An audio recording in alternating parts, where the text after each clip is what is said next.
ये तो बस एक पेपर कप है ना? लेकिन क्या हो अगर मैं बताऊं कि इस मामूली सी दिखने वाली चीज के पीछे भारत के प्लास्टिक संकट से लेकर एक बहुत बड़े बिजनेस मौके तक की पूरी कहानी छिपी है। चलिए, आज इस कप की इसी छुपी हुई जिंदगी के बारे में बात करते हैं। तो पेपर कप की कहानी समझने के लिए ना, हमें पहले उस प्रॉब्लम को समझना होगा जिसने इसके लिए रास्ता तैयार किया। और वो प्रॉब्लम थी भारत की बढ़ती हुई प्लास्टिक की समस्या। जरा सोचिए, हर साल भारत में 94 लाख टन प्लास्टिक का कचरा पैदा हो रहा था। और सबसे बड़ी चिंता की बात तो ये थी कि इसका एक बहुत बड़ा हिस्सा कभी कलेक्ट ही नहीं हो पाता था। मतलब वो सीधा हमारे पर्यावरण में जा रहा था। तो इस संकट से निपटने के लिए सरकार ने एक बहुत बड़ा कदम उठाया, प्लास्टिक वेस्ट मैनेजमेंट रूल्स।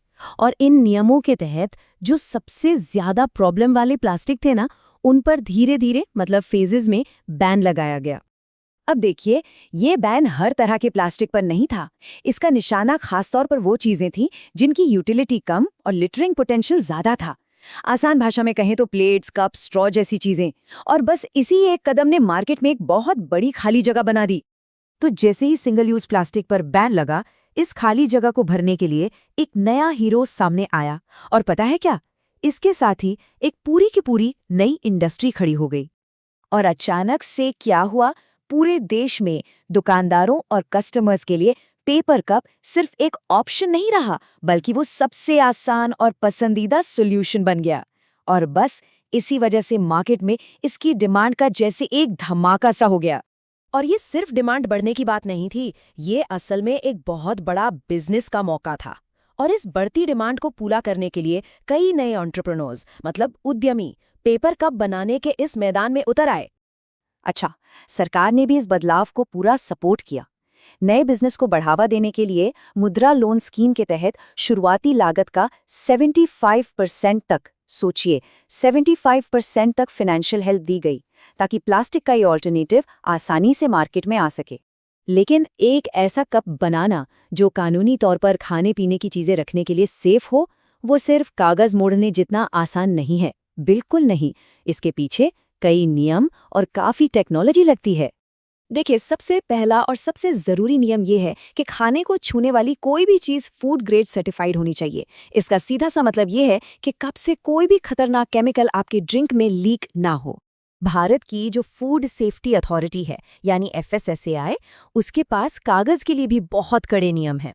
मतलब ये पक्का किया जाता है कि कागज एकदम साफ हो, उसकी मोटाई हर जगह एक जैसी हो, और जो प्रिंटिंग इंक इस्तेमाल हो रही है वो खाने के कांटेक्ट में तो बिल्कुल भी ना आए। तो सवाल ये है कि ये कप आखिर बनता कैसे है? ये एक बहुत ही तेज और पूरी तरह से ऑटोमेटिक प्रोसेस है।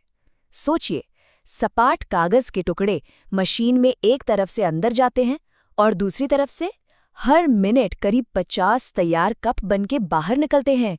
कमाल है ना? और हाँ, इस बिजनेस की अपनी मुश्किलें भी हैं, जिसमें टैक्स भी शामिल है। अथॉरिटीज ने ये तय किया है कि इन कपों पर 18% GST लगेगा, जो कि बनाने वालों के लिए एक और बड़ा खर्चा है। लेकिन रुकिए, इस कप की कहानी यहीं खत्म नहीं होती। इसकी एक और बिल्कुल अनसोची हुई साइड भी है।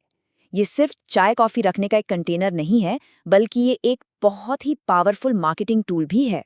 मार्केटिंग करने वालों ने इस मौके को बहुत जल्दी पहचान लिया। देखा जाए तो ये कप असल में पोर्टेबल मिनी बिलबोर्ड की तरह हैं, जो किसी भी ब्रांड को सीधा कस्टमर के हाथ में पहुंचा देते हैं। अब सवाल ये है कि ये तरीका इतना असरदार क्यों है? पहली बात, ये टीवी या बिलबोर्ड एड्स के मुकाबले कहीं ज्यादा सस्ता है। दूसरी बात, इसकी पहुंच बहुत ज्यादा है और ये सीधा टारगेट ऑडियंस के हाथ में होता है। और सबसे मजेदार बात, ये एक ऐसा ऐड है जिसे लोग फेंकने से पहले कम से कम कुछ मिनटों तक तो देखते ही देखते। तो अब आते हैं सबसे बड़े और सबसे जरूरी सवाल पर। हमने ये सब कुछ प्लास्टिक की प्रॉब्लम को सॉल्व करने के लिए किया था, है ना? लेकिन क्या पेपर कप सच में उतना इको फ्रेंडली है जितना हम इसे मानते हैं? इसका जवाब ना इसकी बनावट में ही छिपा है। ये कप 95% तो कागज से बना है, ये बात सही है, लेकिन लिक्विड को सोखने से रोकने के लिए इसके अंदर एक लाइनिंग, एक परत की जरूरत होती है। और वो जो परत है ना, वो प्लास्टिक की एक पतली सी लेयर होती है। कितनी अजीब बात है ना कि हम घूम फिर कर उसी चीज पर वापस आ गए जिससे हम बचने की कोशिश कर रहे थे। और बस यहीं पर बनाने वालों के सामने एक मुश्किल चॉइस आती है। या तो वो पॉलीप्रोपाइलेन यानी पीपी प्लास्टिक की लाइनिंग इस्तेमाल करें, जो सस्ती है, मजबूत है और रिसाइकिल भी हो जाती है, या फिर वो पौधे से बने पीएलए का इस्तेमाल करें, जो ज़्यादा महंगा है, कम मजबूत है और उसे सिर्फ खास इंडस्ट्रियल फैसिलिटीज़ में ही खाद बनाया जा सकता है। तो आखिर में ये सब हमें एक बहुत बड़े सवाल पर लाकर छोड़ देता है। ठीक है, पेपर कप ने प्लास्टिक कप की एक प्रॉब्लम तो सॉल्व कर दी, लेकिन हमारी जो यूज एंड थ्रो वाली आदत है उसे तो नहीं बदला ना।